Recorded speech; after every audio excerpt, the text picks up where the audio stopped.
Bonjour à tous et bienvenue sur IQ Invest, la chaîne des investisseurs qualité et des entreprises de qualité. Et comme tous les mois, on se retrouve pour notre rendez-vous mensuel pour le suivi de mon portefeuille en bourse. Et vous pouvez voir que ce mois-ci, pour la première fois, on est directement sur l'application IQ Invest, puisque pour ceux qui ont raté l'info, la partie portefeuille est sortie sur l'application. Il n'y a pas encore toutes les fonctionnalités qui sont présentes, il s'agit d'une première version, mais il y a déjà beaucoup de fonctionnalités, donc à partir de maintenant, on va suivre le portefeuille sur l'application IQ Invest, mais on fera également dans cette vidéo un petit saut sur Portfolio Performance pour voir notamment le graphique en True Time Weighted Return qui n'est pas encore présent sur l'application mais qui va bientôt arriver. Et juste avant d'attaquer le vif du sujet, je vous rappelle que je ne suis pas un professionnel de la finance, cette vidéo n'est donc pas un conseil en investissement, vous êtes tous entièrement responsables de vos investissements et investir comporte des risques de perte en capital. Ceci étant dit, donc vous le savez, l'objectif de cette vidéo est de vous partager mon portefeuille et ma performance en toute transparence, de consulter mon objectif pour savoir si mon portefeuille bat le S&P 500 ou pas, et également de vous partager donc les achats que j'ai fait le mois précédent et les achats que je compte faire le mois suivant. Donc sans plus tarder, on voit que la valeur totale est à 47 667 € ce mois-ci, pour un total investi de 41 000 €, une performance de 6 400 €, ce qui nous donne une performance absolue de 15% et un CAGR de 7,9%. Ici, il s'agit bien de performance absolue, donc c'est-à-dire vraiment la différence en fait en plus-value entre la valeur totale du portefeuille et la valeur totale investie. Il n'y a pas encore les performances en True Time Weighted Return dans l'application, qui elles ne prennent pas en compte les dépôts et les retraits sur le portefeuille, et donc qui permet d'avoir une performance beaucoup plus réaliste sur son portefeuille, puisque forcément si vous êtes comme moi et que vous faites de la DCA tous les mois, les performances absolues sont forcément faussées par tous les dépôts que vous faites tous les mois. Au niveau des dividendes, vous voyez que depuis le début, donc j'ai perçu 194 € de dividendes, ce qui nous donne un rendement de 0,47%. Et au niveau des performances des différents comptes, on voit que mon PEA est à 17% de performance, mon compte titre à 12% de performance absolue, et on voit que le compte titre a un meilleur CAGR, mais ça s'explique aussi tout simplement puisque le compte titre a été créé beaucoup plus récemment que le PEA. Au niveau de la répartition, on voit que je suis à 72% sur le PEA, donc sur Bourse Direct, et 28% sur le compte titre, donc sur Interactive Broker. D'ailleurs, si ça vous intéresse, vous trouverez sur le site www.iq-invest.fr des liens de parrainage vers ces deux courtiers. Ensuite, au niveau des types d'investissement, on voit qu'on a 58% en actions, donc en actions individuelles, 40% en ETF et 1% en espèces, donc ça ce sont les espèces qui traînent sur mes comptes titres et sur mon PEA, mais ça ne prend pas en compte les épargnes de précaution et autres que je peux avoir. Et si on regarde au niveau de la répartition par devises, on voit qu'on est à 66% en euros, 28% en dollars américains et 6% en couronne suédoise. Maintenant passons aux positions, et là on va voir toutes les positions qui composent mon portefeuille.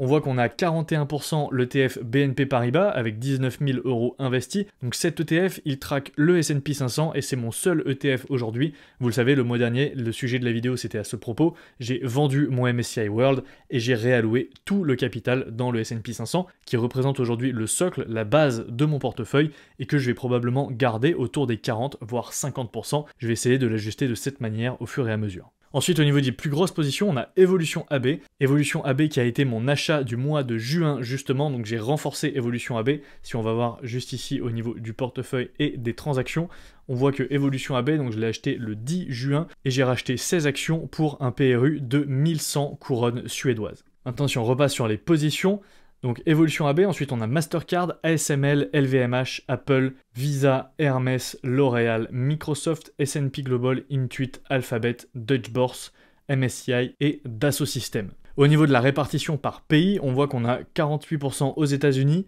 27% en France, 11% en Suède, 10% aux Pays-Bas et 4% en Allemagne, en sachant que la répartition par pays ici ne prend en compte que les actions individuelles et non les ETF. Et ensuite la répartition par secteur, également ici on est uniquement sur les actions individuelles et ça ne prend pas en compte les ETF, et on a 31% sur la tech, 29% sur la finance, 29% sur la consommation discrétionnaire, 7% sur la consommation courante et 4% sur la communication. Si on regarde la performance individuelle des titres, on va ramener ici la colonne performance juste ici et on voit que ASML est toujours top 1 de mon portefeuille avec 50% de performance. C'est ma plus grosse ligne avec presque 1000 € de plus-value. Ensuite on a Microsoft, Intuit, Apple, S&P Global, Hermès, l'ETF S&P 500, Alphabet, donc Google, Deutsche Börse, Mastercard, Visa, L'Oréal, LVMH, Evolution, MSCI et Dassault Systèmes. Et on voit que les 6 dernières lignes de mon portefeuille ici sont les 6 qui sont en négatif, notamment L'Oréal et LVMH ont pas mal chuté après les élections européennes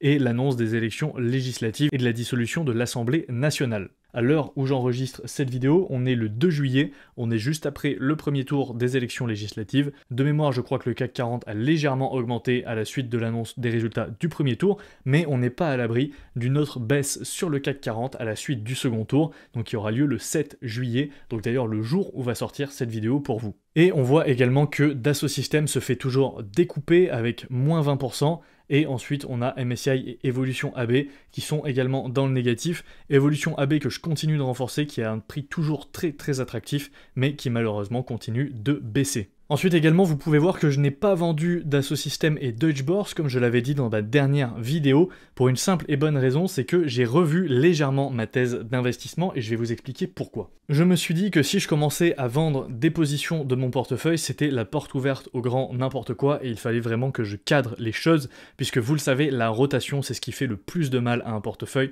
et c'est ce qui fait le plus de mal à sa performance. Et la plupart des erreurs des investisseurs, c'est de vendre trop tôt, et ce n'est jamais de vendre trop tard les positions. Donc je me suis fixé des nouvelles règles. Déjà, la première, c'est qu'une position ne dépasse jamais plus de 10% de mon portefeuille.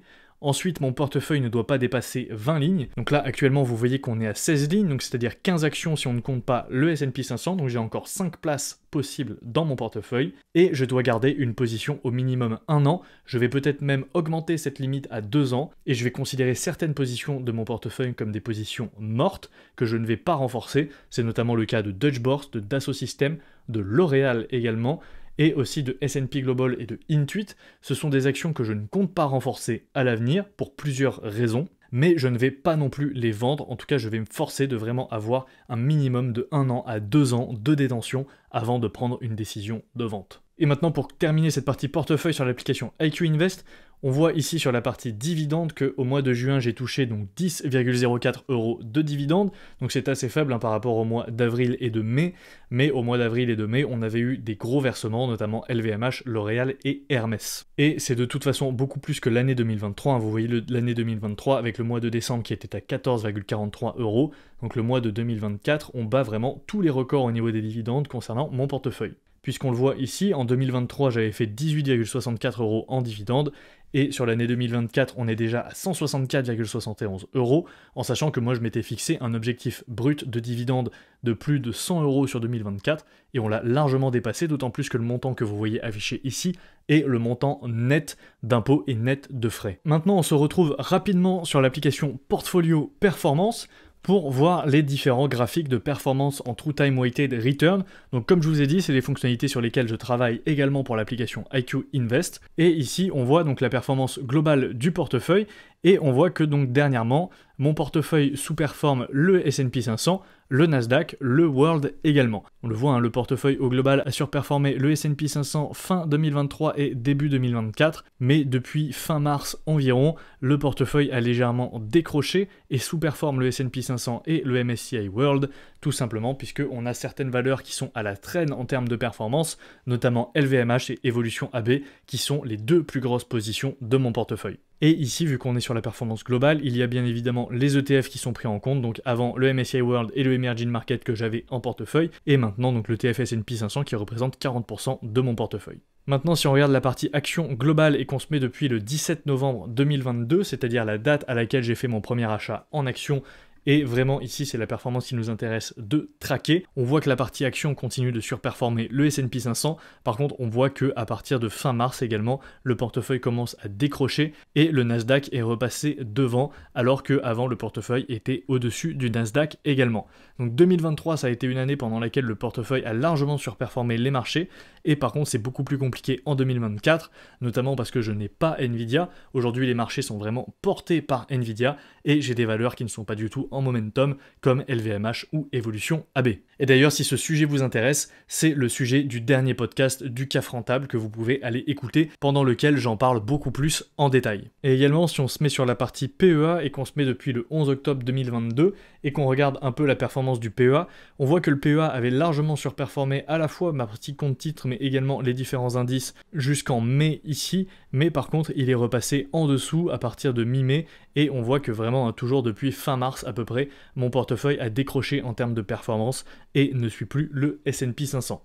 Hop, si on se remet maintenant sur la partie action globale, Et on voit également que le portefeuille depuis le début sur la partie action a fait donc 47,71% de performance en True Time Weighted Return. Donc ça, qu'est-ce que ça nous dit? Vous le savez, moi c'est vraiment à long terme que je cherche à surperformer le S&P 500.